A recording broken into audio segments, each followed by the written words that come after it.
പട്ടികജാതി ക്ഷേമ സമിതി എലവഞ്ചേരി ലോക്കൽ സമ്മേളനം നടത്തി. പട്ടികജാതി വിഭാഗങ്ങളുടെ ക്ഷേമത്തിനായി സംസ്ഥാന സർക്കാർ നടത്തുന്ന സേവനങ്ങളെ സമ്മേളനം പ്രകീർത്തിച്ചു. ജില്ലാ സെക്രട്ടറി വി പൊന്നുകുട്ടൻ ഉദ്ഘാടനം ചെയ്തു. കേന്ദ്ര സർക്കാർ പട്ടിക വിഭാഗങ്ങളുടെ സംവരണ കാര്യത്തിൽ അലംഭാവം കാട്ടുകയാണെന്ന് പൊന്നുകുട്ടൻ പറഞ്ഞു.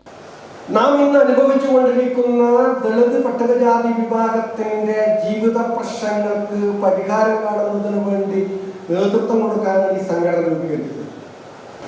2012 ഡിസംബർ മാസം 9-ാം തീയതി സംഘടന കൊല്ലത്ത് വെച്ച് രൂപീകരിക്കുമ്പോൾ ഇതിന്റെ രൂപീകരണ സമ്മേളനം ഉദ്ഘാടനം ചെയ്തത് പൊതുജനാധിപത്യ പ്രസ്ഥാനത്തിന്റെ CPM-ന്റെ അന്നത്തെ അഖിലേന്ത്യാ ജനറൽ സെക്രട്ടറിയായ പ്രകാശ് കാരാട്ടാണ്.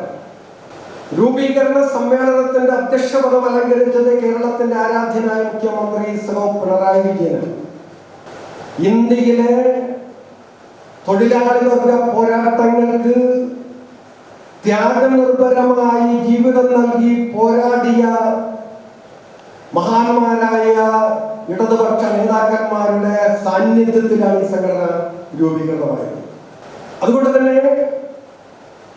ഈ സംഘടനയ്ക്ക് ചരിത്രപരമായ ഒരു ഉത്തരവാദിത്വം നിർവഹിക്കാനുണ്ട്.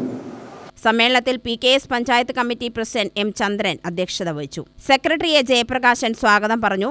A രാധാപഴനിമല, K Sivaraman, B Madhavan എന്നിവർ സംസാരിച്ചു. UTV news, Palakkad.